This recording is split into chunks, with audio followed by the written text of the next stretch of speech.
गजाननं भूतगणाधिसेवितं कपित्थजम्बुं फलचारुभक्षणम् उमास्तं शोकविनाशकारकं नमामि विघ्नेश्वरपादपङ्कजं सर्वमङ्गलमाङ्गल्ये शिवे सर्वार्थसाधिके शरण्ये त्र्यम्बके गौरी नारायणी नमस्तुते। ॐ ऐं ह्रीं क्लीं चामुण्डाय विच्चै नमः। ॐ ग्लौं हुं क्लीं जुं शिवज्वालय ज्वालय ज्वल प्रज्वलम्। ऐं ह्रीं क्लीं चामुण्डाय विच्चै नमः। ज्वला हं शं लं छं फट् स्वाहा। ॐ नमः शिवाय। हम तो श्रद्धालुओं, भक्तों, महानुभावों और सभी नागरिकों जो भी इच्छुक और जिज्ञासा के साथ इस भक्ति की भावना को सीख रहे हैं, उन सभी को भगवान शिव का, भगवान विष्णु का, भगवान ब्रह्मदेव का सानिध्य और आशीर्वाद प्राप्त हो। उनके जीवन में सुख समृद्धि की वृद्धि हो, ऐसी शुभकामना है। आइए, मैं चंदन कुमार मिश्रा आपके साथ आज ब्रह्म पुराण के आगे की कथा कहता हूँ। कहते हैं, जनस्थान, अश्वतीर्थ, भानुतीर्थ और अरुणा वरुणा संगम की महिमा की कथा आज सुनेंगे। ध्यान से बोलिए ब्रह्मदेव की जय, प्रेम से बोलिए ब्रह्मदेव की जय। ब्रह्मा जी कहते हैं, उसके बाद विश्वविख्यात जनस्थान नामक तीर्थ है, जिसका विस्तार 4 योजन का है। वह स्मरण मात्र से मनुष्यों को मुक्ति देने वाला है। पूर्व काल की बात है, वैवस्वत मनु के वंश में जनक नाम से प्रसिद्ध एक राजा हुए। उन्होंने वरुण की पुत्री गुणार्णवा के साथ विवाह किया था। गुणार्णवा धर्म, अर्थ, काम और मोक्ष की सिद्धि करने वाली थी। जनक में भी यही गुण थे, अतः राजा को अपने गुणों के अनुरूप सुयोग्य भार्या मिली। विप्रवर याज्ञवल्क्य राजा जनक के पुरोहित थे। एक दिन राजा ने अपने पुरोहित से पूछा कि द्विजश्रेष्ठ, बड़े बड़े मुनियों ने यह निर्णय किया है कि भोग और मोक्ष दोनों श्रेष्ठ हैं। अंतर इतना ही है कि भोग अंत में विरस हो जाता है और मुक्ति नित्य एवं निर्विकार है। अतः भोग से भी मुक्ति को ही श्रेष्ठ माना गया है। आप बताएं, भोग से मुक्ति की प्राप्ति कैसे होती है? सब प्रकार की आसक्तियों का त्याग करने से जो मुक्ति प्राप्त होती है, वह तो अत्यंत दुख साध्य है। अतः जिस उपाय से अत्यंत सुखपूर्वक मुक्ति हो सके वह बताइए। तब याज्ञवल्क्य बोले कि राजन, साक्षात भगवान वरुण तुम्हारे गुरुजन, ससुर और हितकारी हैं। उन्हीं के पास चलकर पूछो, वे तुम्हें हित का उपदेश देंगे। तदंतर याज्ञवल्क्य और जनक दोनों राजा वरुण के पास गए और वहां उन्होंने मुक्ति का मार्ग पूछा। अब आगे कथा चलती है। यह भाव चित्रात्मक रूप से यहाँ छायांकन किया गया है। वरुण ने कहा कि 2 प्रकार से मुक्ति प्राप्त होती है, एक तो कर्म करने से और एक कर्म न करने से। वेद में यह मार्ग निश्चित किया गया है कि कर्म न करने की अपेक्षा कर्म करना श्रेष्ठ है। धर्म, अर्थ, काम और मोक्ष ये चारों पुरुषार्थ कर्म से बंधे हुए हैं। नृप श्रेष्ठ कर्म द्वारा सब प्रकार के साध्यों की सिद्धि होती है। इसलिए मनुष्यों को सब तरह से वैदिक कर्म का अनुष्ठान करना चाहिए। इससे वे इस लोक में भोग और मोक्ष दोनों प्राप्त करते हैं। अकर्म से कर्म पवित्र है। कर्म भिन्न भिन्न आश्रमों और वर्णों के अनुसार अनेक प्रकार के होते हैं। वर्णों और आश्रमों में भी 4 आश्रम कर्म के द्वारा माने गए हैं। उनमें भी गृहस्थाश्रम अधिक पुण्यदायक है। उससे भोग और मोक्ष दोनों प्राप्त हो सकते हैं, यही मेरा मत है। यह सुनकर राजा जनक और बुद्धिमान याज्ञवल्क्य ने वरुण का पूजन किया और पुनः यह बात पूछी कि सूर्यश्रेष्ठ, आपको नमस्कार है, आप सर्वज्ञ हैं। बताइए, कौन सा देश और तीर्थ ऐसा है जो भोग तथा मोक्ष प्रदान करने वाला है? तब वरुण ने कहा कि इस पृथ्वी पर भारतवर्ष और उसमें भी दंडक वन पुण्यदायक है। इसमें किया हुआ शुभ कर्म मनुष्यों को भोग तथा मोक्ष दोनों प्रदान करता है। तीर्थों में गौतमी गंगा श्रेष्ठ हैं, वे मुक्तिदायिनी मानी गई हैं। वहाँ यज्ञ और दान करने से मोक्ष की प्राप्ति होगी। तब वरुण का यह उपदेश सुनकर याज्ञवल्क्य और जनक उनकी आज्ञा ले अपनी पुरी में लौट आए। फिर गंगा तीर्थ पर जाकर राजा जनक ने अश्वमेघ आदि यज्ञ किए और विप्रवर याज्ञवल्क्य ने उन यज्ञों में आचार्य का कार्य किया। गौतमी गंगा के तट पर यज्ञ करने से राजा को मोक्ष की प्राप्ति हुई। तत्पश्चात जनक वंश के बहुत से राजा क्रमशः वहां आकर यज्ञ करते और गोदावरी की कृपा से मोक्ष के भागी होते रहे। तभी से यह तीर्थ जन स्थान के नाम से विख्यात हुआ। जनकों का यज्ञ स्थान होने से उसका नाम जन स्थान पड़ गया। वहाँ स्नान, दान और पितरों का तर्पण करने से तथा उस तीर्थ का चिंतन करने, वहाँ जाने और भक्तिपूर्वक उसका सेवन करने से मनुष्य सब अभिलषित वस्तुओं को पाता और मोक्ष का भागी होता है। अरुणा और वरुणा नाम की दो परम पवित्र नदियां हैं। उन दोनों का गोदावरी में संगम हुआ है, जो बहुत ही पवित्र तीर्थ है। उसकी उत्पत्ति की कथा सब पापों का नाश करने वाली है। उसे बताता हूँ, सुनो।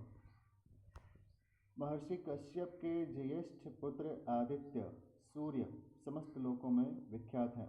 हे सूर्य सहस्त्रांशो तेजोराशि जगत्पते अनुकंपम मां भक्त्याम गृहानार्घ्यम दिवाकरम आदिदेव नमस्तुभ्यं प्रसीद मम भास्करम दिवाकर नमस्तुभ्यं प्रभाकर नमस्तुते। वे तीनों लोकों के नेत्र हैं। उनकी किरणें अत्यंत दुस्सह हैं। भगवान सूर्य के रथ में 7 घोड़े जुते होते हैं। सूर्यदेव संपूर्ण लोकों द्वारा पूजित हैं। उनकी पत्नी का नाम उषा है। उषा विश्वकर्मा की पुत्री और त्रिभुवन की अद्वितीय सुंदरी है। उसे अपने स्वामी के तीव्र ताप का सहन नहीं हो पाता था। वह सदा इसी चिंता में पड़ी रहती कि मुझे क्या करना चाहिए। उषा के 2 बुद्धिमान पुत्र थे, वैवस्वत मनु और यम।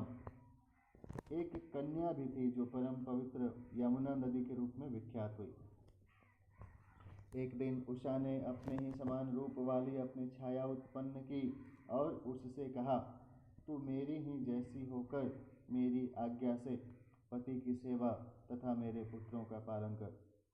मैं जब तक लौट न आऊं तब तक तुम ही पति की प्रेयसी बनकर रहो। यह रहस्य किसी को न बताना। मेरी संतानों पर भी यह भेद प्रकट न होने पाए।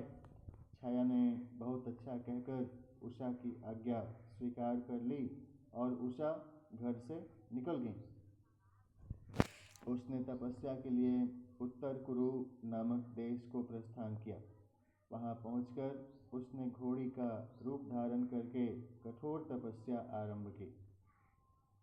एक टिप्पणी दी गई है कि गृहस्थ आश्रम में भोग की प्राप्ति तो स्वाभाविक है और मोक्ष की प्राप्ति निष्काम धर्म का अनुष्ठान करने से होती है। अकर्मणः कर्म पुण्यम कर्मं चाप्याश्रमे शुचम जात्याश्रितं चराजन्द्रं तत्रापिं शृणु धर्मवित् आश्रमाणि च चत्वारिं कर्मद्वाराणि मानदं चतुर्णामाश्रमाणां च ग्राहस्थ्यं पुण्यदं स्मृतम्। ओम नमः शिवाय। जब सूर्यदेव को इसका पता लगा तब वे भी घोड़े का रूप धारण करके उसके पास गए। पतिव्रता उषा पर पुरुष की आशंका से भागकर भारतवर्ष में गौतमी के तट पर आई। वहाँ उसका पति के साथ समागम हुआ, जिससे कि अश्विनी कुमारों की उत्पत्ति हुई। वह स्थान अश्वतीर्थ, भानुतीर्थ और पंचवटी आश्रम के नाम से विख्यात हुआ। तापी और यमुना दोनों सूर्य की कन्याएं थीं। वे गौतमी तट पर अपने पिता से मिलने के लिए अरुणा वरुणा नामक नदियों के रूप में आई थीं। उन दोनों का जहाँ गंगा में संगम हुआ है वह बहुत उत्तम तीर्थ है। उसमें भिन्न भिन्न देवताओं और तीर्थों का पृथक पृथक समागम हुआ है। उक्त संगम में 27,000 तीर्थों का समुदाय है। वहाँ किया हुआ स्नान और दान अक्षय पुण्य देने वाला है। नारद उस तीर्थ के स्मरण कीर्तन और श्रवण से भी मनुष्य सब पापों से मुक्त हो धर्मवान और सुखी होता है। प्रेम से बोलिए सरस्वती माता की जय, लक्ष्मी माता की जय, काली माता की जय, ब्रह्मदेव की जय, विष्णु भगवान की जय, शंकर भगवान की जय। अगली कथा गारूड़ तीर्थ और गोवर्धन तीर्थ की महिमा की है। ध्यान से बोलिए ब्रह्मदेव की जय। ब्रह्मा जी कहते हैं कि नारद, गारूड़ नामक तीर्थ सब विघ्नों की शांति करने वाला है। उसके प्रभाव का वर्णन करता हूँ, ध्यान देकर सुनो। शेषनाग के एक महाबली पुत्र था जो मणिनाग के नाम से प्रसिद्ध हुआ। उसे सदा गरुड़ का भय बना रहता था। अतः उसने अपनी भक्ति के द्वारा भगवान शंकर को संतुष्ट किया। प्रसन्न होने पर भगवान महेश्वर ने कहा कि नाग, कोई वर मांगो। तब नाग ने कहा कि प्रभु, मुझे गरुड़ से अभय दान दीजिए। भगवान शिव ने कहा, ऐसा ही होगा, तुम्हें गरुड़ से भय न हो। वरदान पाकर मणिनाग गरुड़ से निर्भय हो बाहर निकला। वह क्षीर सागर के समीप, जहाँ भगवान विष्णु शयन करते हैं, इधर उधर विचरने लगा। जहाँ गरुड़ निवास करते थे उस स्थान पर भी वह जाया करता। गरुड़ ने उस नाग को निर्भय विचरते देख पकड़ लिया और अपने घर में लाकर डाल दिया। इसी बीच में नंदी ने जगदीश्वर भगवान शिव से कहा कि देवेश्वर, अब मणिनाग नहीं आता है। जान पड़ता है गरुड़ ने उसे खा लिया या बांध रखा है। यदि वह जीवित होता तो यहाँ आए बिना न रहता। नंदी की बात सुनकर भगवान शिव ने नाग की अवस्था को जान लिया और कहा, वह नाग गरुड़ के घर में बंधा पड़ा है। तुम शीघ्र जाकर जगदीश्वर भगवान विष्णु की स्तुति करो और गरुड़ के द्वारा बंधन में डाले हुए नाग को मेरे कहने से ले आओ। प्रभु की बात सुनकर नंदी स्वयं ही लक्ष्मीपति के पास उपस्थित हुए और भगवान शिव की कही हुई बातें वहां निवेदन की। तब भगवान नारायण ने प्रसन्न होकर गरुड़ से कहा कि विंता नंदन, मेरी बात मानकर नंदी को वह नाग लौटा दो। गरुड़ ने नाग देना स्वीकार नहीं किया और गर्व से कहा कि मैं आपका भृत्य हूँ, मैं नाग को लाया, आप उसे नंदी को दे रहे हैं। स्वामी तो सेवकों को दिया करते हैं, परंतु आप तो मेरी प्राप्य वस्तु को छीन रहे हैं। मेरी शक्ति आप जानते ही हैं। मेरे ही बल से तो आपने संग्राम में दैत्यों पर विजय प्राप्त की है। भगवान विष्णु ने गरुड़ की बात सुनकर सबके सामने हंसकर कहा कि पक्षीराज, ठीक है, तुम्हारे ही बल से मैंने असुरों पर विजय पाई है। फिर भगवान ने क्रोध न करने को कहा। भगवान ने क्रोध न करके कहा कि गरुड़, मैं मानता हूँ तुम में विलक्षण शक्ति है, पर तुम मेरी इस कनिष्ठ अंगुली को तो वहन करो। इतना कहकर भगवान ने अपनी अंगुली गरुड़ के मस्तक पर रख दी। गरुड़ अंगुली का भार सह नहीं सके। तब गरुड़ ने दीन भाव से लज्जित होकर हाथ जोड़कर प्रार्थना की और कहा, मैं आपका अपराधी सेवक हूँ, मेरा परित्राण कीजिए। परित्राणाय साधूनां विनाशाय च दुष्कृतां धर्म संस्थापनार्थाय संभवामि युगे युगे। ध्यान से बोलिए विष्णु भगवान की जय। फिर उन्होंने माता लक्ष्मी से प्रार्थना की। हम लक्ष्मी जी की ध्यान लगाते हैं। अक्षस्तक परशुम गदे सुकुलिशम चक्रम धनुषायकम शंखम संदधतिम करस्त्रनयनां सर्वांगभूषावृतां नीलास्मद्युतिमास्य पाददशकं सेवै महाकालिकां शैवै शैरिभमर्दिनीमिहं महालक्ष्मी सरोजस्थितां। प्रेम से बोलिए लक्ष्मी नारायण भगवान की जय। लक्ष्मी जी ने कृपाकुल होकर जनार्दन से कहा कि नाथ, विपन्न भृत्य गरुड़ की रक्षा कीजिए। तब भगवान ने नंदी से कहा कि नंदी के ईश्वर, तुम गरुड़ के साथ ही नाग को महादेव जी के पास ले जाओ। बहुत अच्छा कहकर नंदी गरुड़ और नाग के साथ धीरे धीरे शंकर जी के पास गए और सब समाचार उन्हें कह सुनाया। तब शंकर जी ने गरुड़ से कहा कि महाबाहो, तुम लोक पावनी गौतमी गंगा के पास जाओ। वे समस्त अभिष्ट वस्तुओं को देने वाली हैं। उस शांतिमयी सरिता में स्नान करने से तुम्हें समस्त इच्छित वस्तुएं सौगुनी अथवा सहस्त्र गुणी होकर मिलेंगी। गरुड़ सब प्रकार के पापों से संतप्त हैं। दुर्दैव से जिनका उद्योग नष्ट हो गया है, उन प्राणियों के लिए मनवांछित फल देने वाली गोदावरी नदी ही शरण है। भगवान शिव की यह बात सुनकर गरुड़ प्रणाम करके चले गए। गोदावरी के तट पर पहुंचकर उन्होंने जल में स्नान किया और भगवान शिव तथा विष्णु के चरणों में मस्तक झुकाया। फिर उनमें पूर्ववत वेग आ गया। वे उड़कर भगवान विष्णु के समीप चले गए। तब से वह समस्त अभिष्ट वस्तुओं को देने वाला तीर्थ गारूड़ तीर्थ के नाम से प्रसिद्ध हुआ। वत्स नारद, मनुष्य मन और इंद्रियों को संयम में रखते हुए वहां स्नान आदि जो भी कर्म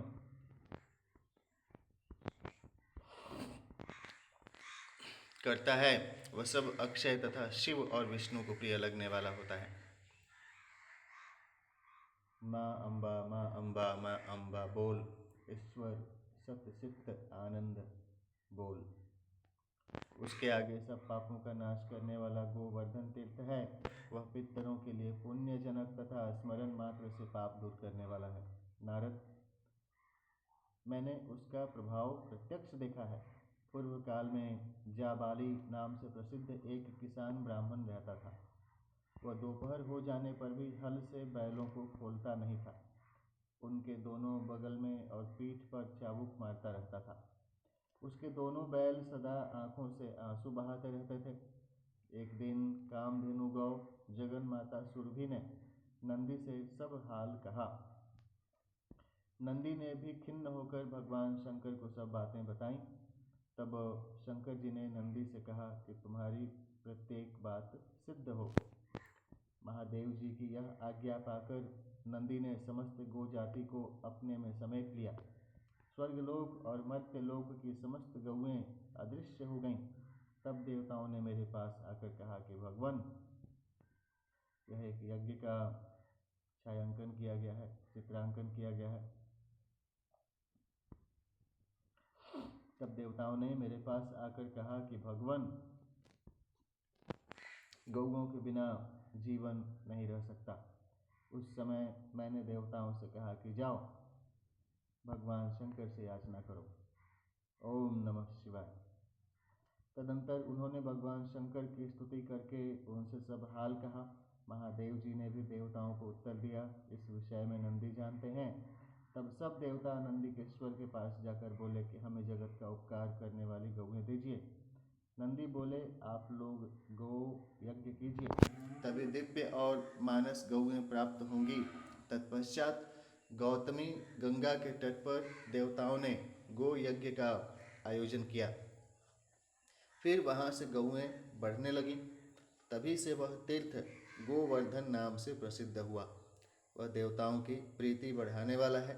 मुनिश्रेष्ठ, वहाँ किया हुआ केवल स्नान भी सहस्त्र गौदानों का फल देने वाला होता है। गोब्राह्मणेभ्यं